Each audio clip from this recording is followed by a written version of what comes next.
नमस्कार, स्वागत है आपका न्यूज प्लस पे। बढ़ते हैं अभी की ताजा खबरों की ओर। भारी बाढ़ और विनाशकारी भूस्खलन के कारण 100 से अधिक लोगों की मौत हो गई और कई लोग लापता हो गए।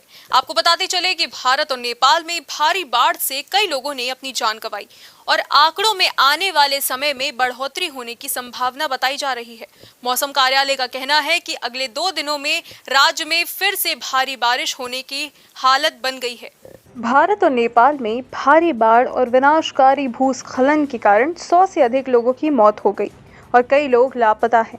उत्तर भारत के उत्तराखंड में हाल के दिनों में 46 लोगों की मौत हुई और 11 लापता हैं। दक्षिण में केरल में मरने वालों की संख्या बढ़कर 39 हो गई। उत्तराखंड में कल तड़के नैनीताल क्षेत्र में 7 अलग अलग घटनाओं में कम से कम 30 लोगों की मौत हो गई। बादल फटने के बाद बारिश की एक अत्यधिक तीव्र बाढ़, भूस्खलन की एक श्रृंखला शुरू हो गई और कई संरचनाएं नष्ट हो गई। अधिकारियों ने स्कूलों को बंद करने का आदेश दिया और राज्य में सभी धार्मिक और पर्यटन गतिविधियों पर भी प्रतिबंध लगा दिया।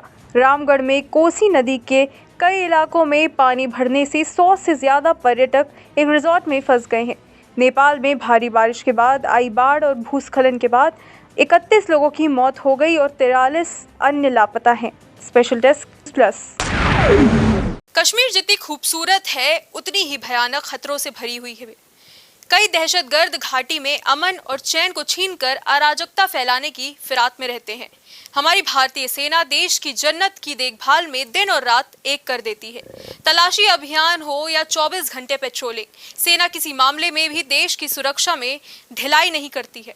इसी कड़ी में कश्मीर में महिलाओं की चेकिंग का भी अभियान शुरू किया गया है। घाटी के लाल चौक इलाके में सीआरपीएफ की महिला कांस्टेबलों ने महिलाओं की तलाशी ली, जो कश्मीर में नागरिकों की हत्याओं के मद्देनजर पिछले 30 वर्षों में अपनी तरह का पहला अभ्यास है। सीआरपीएफ की महिलाओं ने सिटी सेंटर लाल चौक से गुजरने वाली महिलाओं के बैग चेक किए। हालांकि कोई विरोध नहीं हुआ, तो कुछ महिलाओं ने नाराजगी जताते हुए कहा कि ये कवायद लोगों की नज़रों से दूर हो सकती थी। महिलाओं की तलाशी पहले कभी नहीं हुई है। कश्मीर और नागरिक हत्याओं की एक श्रृंखला के बाद इसे शुरू किया गया है। कश्मीर से न्यूज़ प्लस के लिए फिरदौस अहमद की रिपोर्ट। दक्षिण कश्मीर में आतंकियों के छिपे होने की आशंका पर सुरक्षा बलों ने तलाशी अभियान शुरू किया। उनके मूवमेंट पर उसको भांपकर सुरक्षा बल आगे बढ़े तो आतंकवादियों ने सुरक्षा बलों पर गोलीबारी शुरू कर दी, जिसके बाद मुठभेड़ शुरू हो गई। वहीं सुरक्षा बलों ने लोगों से घरों में रहने की अपील की है। दक्षिण कश्मीर के शोपियां जिले के चीरबाग द्रगाड़ इलाके में आतंकियों और सरकारी बलों के बीच मुठभेड़ शुरू हुई। पुलिस, सेना और सीआरपीएफ की एक संयुक्त टीम ने चीरबाग द्रगाड़ गांव में घेराबंदी और तलाशी अभियान शुरू किया।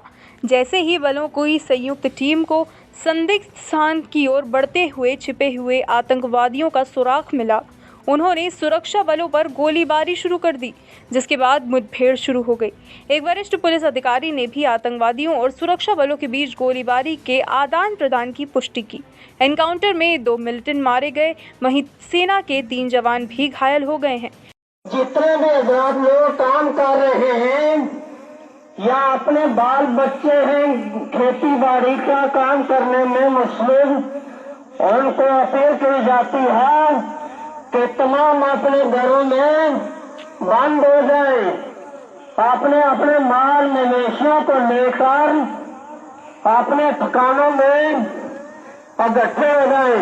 एक मरतबा फिर सुने, गांव समिति के तमाम अफराद से गुजारिश है, तलाशियों में जितने भी लोग हैं तमाम अपने कारोबार को बंद करके माल मवेशियों को लेकर अपने अपने मकानों में रख दें। कश्मीर से न्यूज़ प्लस के लिए फिरदौस अहमद की रिपोर्ट। अभी के लिए इतना ही, पर लगातार देखते रहिए न्यूज़ प्लस और सब्सक्राइब कीजिए न्यूज़ प्लस 24/7। नमस्कार। ताजा तरीन खबरों को जानने के लिए देखते रहिए न्यूज़ प्लस 24/7 चैनल को सब्सक्राइब करें। अपडेट के लिए बेल आइकन को दबाएं।